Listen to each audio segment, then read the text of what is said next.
O massacre de Interkaifeck. Muitos anos atrás, no interior da Alemanha, uma família passou semanas convivendo com algo que não conseguia explicar. Ruídos estranhos vinham do sótão durante a noite. Pegadas apareciam na neve, partindo da floresta e indo em direção à casa, mas nunca voltando. A sensação de estar sendo observado era constante. Então, um dia, essa família simplesmente desapareceu. Depois de uma semana sem comparecerem à escola e à igreja, membros da comunidade decidiram investigar. O que encontraram dentro daquela casa rural se tornaria um dos crimes mais perturbadores e misteriosos da história criminal alemã. A família havia sido brutalmente assassinada dentro da própria casa. E, de forma ainda mais aterradora, tudo indicava que o assassino permaneceu ali por vários dias depois, convivendo com os corpos. Até hoje, esse crime permanece sem solução. Este é o caso do massacre de Interkaifeck. Se você acompanha histórias de crimes reais, provavelmente já ouviu falar desse caso. Ele é um dos assassinatos não resolvidos mais famosos do século XX. Mas além dos fatos já conhecidos, existem detalhes menos comentados, e teorias inquietantes, que ajudam a entender o que pode ter acontecido naquela fazenda isolada. É importante deixar claro desde o início, não existe nenhuma prova definitiva capaz de encerrar esse caso. Ainda assim, algumas hipóteses parecem muito mais plausíveis do que outras. A principal fonte histórica sobre o caso é o livro De Interkaifeck Murders, Terror in der German Countryside, de Chadwick, além do site interkaifeck.net, que reúne imagens e diagramas da cena do crime. As descrições a seguir são perturbadoras e envolvem violência contra adultos e crianças. A fazenda e a família Gruber. A propriedade conhecida como Interkaifeck ficava atrás de uma pequena comunidade chamada Kaifeck, no interior da Alemanha. Era uma fazenda relativamente grande, pertencente à família Gruber. A proprietária original da fazenda era Casilia Gruber, cuja família adquiriu a terra ainda no século XIX. Após a morte do marido, ela se casou com um antigo empregado da fazenda, Andreas Gruber.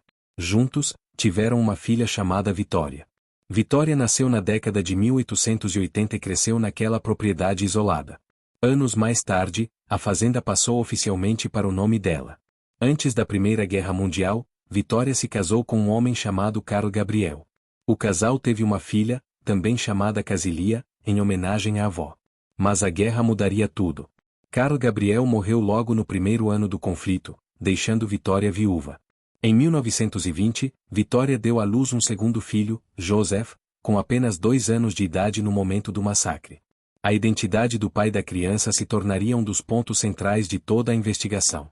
Além da família, 2 empregadas trabalharam na fazenda nesse período. A primeira foi Crescens Rieger, que morou com os Gruber por cerca de 1 ano. A segunda foi Maria Baumgartner, contratada pouco antes do crime, e que estaria na casa na noite dos assassinatos. No final de março de 1922, a pequena Casilia tinha 7 anos, e Joseph apenas 2. Sinais de que algo estava errado. Nos primeiros meses de 1922, acontecimentos estranhos começaram a se acumular. A família dizia que alguém os observava da borda da floresta. Pessoas ficavam paradas, olhando fixamente para a casa, e depois desapareciam entre as árvores. Andreas Gruber contou a vizinhos que havia perdido a chave da porta da frente. Dias depois, encontrou pegadas na neve indo da floresta até o celeiro, mas nenhuma marca de retorno. Havia também barulhos constantes no sótão. Andreas chegou a subir à noite com uma lanterna e uma espingarda, mas nunca encontrou ninguém.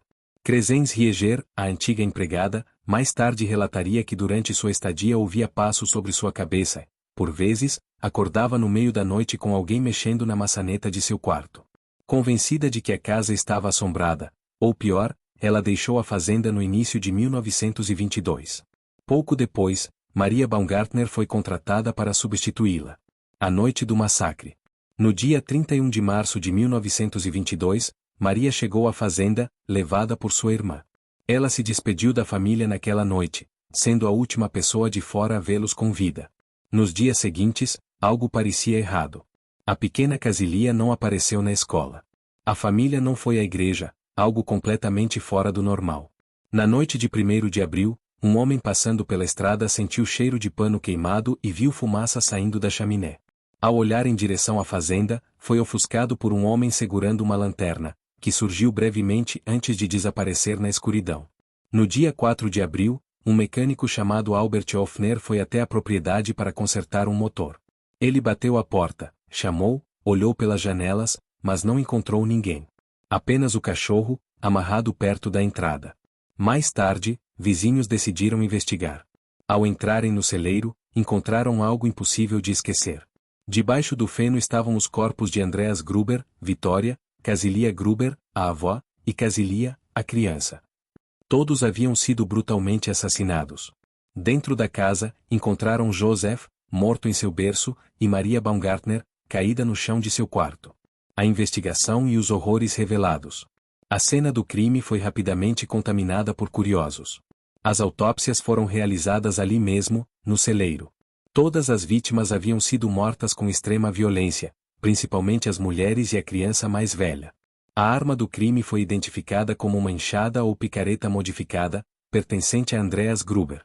E havia algo ainda mais perturbador. Tudo indicava que alguém viveu na casa após os assassinatos. O feno no sótão estava amassado, como se alguém tivesse dormido ali. Havia restos de comida, fezes humanas e sinais de que o fogão fora usado dias depois. O assassino não apenas matou a família, ele permaneceu com eles. Suspeitos e teorias. Várias teorias surgiram ao longo dos anos. Roubo foi descartado, já que dinheiro e objetos de valor ficaram para trás. A hipótese de um assassino em série foi considerada, mas muitos detalhes indicam que o autor conhecia intimamente a família e seus hábitos. 2 nomes se destacaram. Lorenz Klittenbauer, vizinho e possível pai de Joseph, teve comportamento suspeito, mas também fortes motivos para não ser o assassino. E Andreas Gruber. Andreas tinha histórico comprovado de incesto, abuso e violência. Muitos acreditam que ele tenha assassinado a família em um surto de fúria, e depois acabado morto, seja por outra pessoa ou em circunstâncias ainda desconhecidas. Essa teoria explicaria o uso da própria ferramenta de Andreas, o comportamento dentro da casa, o conhecimento dos hábitos da família e até a tentativa de encobrir os crimes. Mas o problema permanece, Andreas também foi encontrado morto. Um mistério sem resposta. Em 2007, uma academia de polícia alemã reavaliou o caso usando métodos modernos. Todos os investigadores chegaram ao mesmo suspeito, mas se recusaram a divulgar o nome, alegando respeito a descendentes vivos. Mais de um século depois, o massacre de Interkaifeck continua sem solução. O que resta é a tragédia: 2 crianças, uma mulher marcada por abuso durante toda a vida, e uma família destruída de forma brutal. Um crime que ainda ecoa como um dos mais perturbadores da história.